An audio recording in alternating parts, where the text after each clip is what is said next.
ये कहानी हमारी प्यारी व्यूअर हाज़िका के नाम हाज़िका और चांदनी वाली परी हाज़िका एक बहुत प्यारी और नरम दिल लड़की थी।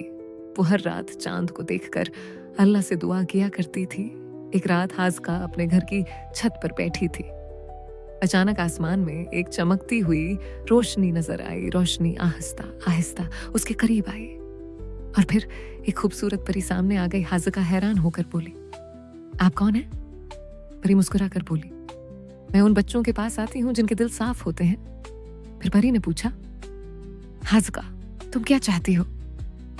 हाज़िका ने आहिस्ता से कहा, मैं चाहती हूँ मेरे अम्मी अबू हमेशा खुश रहें। ये सुनकर परी की आंखों में खुशी आ गई। उसने अपनी जादुई छुरी घुमाई और कहा, तुम्हारा दिल बहुत खूबसूरत है। अगली सुबह हाज़िका के घर में खुशी और सुकून था। सबक, जो बच्चे दूसरों की खुशी मांगते हैं, अल्लाह उनकी दुआएं जल्द कबूल करता है।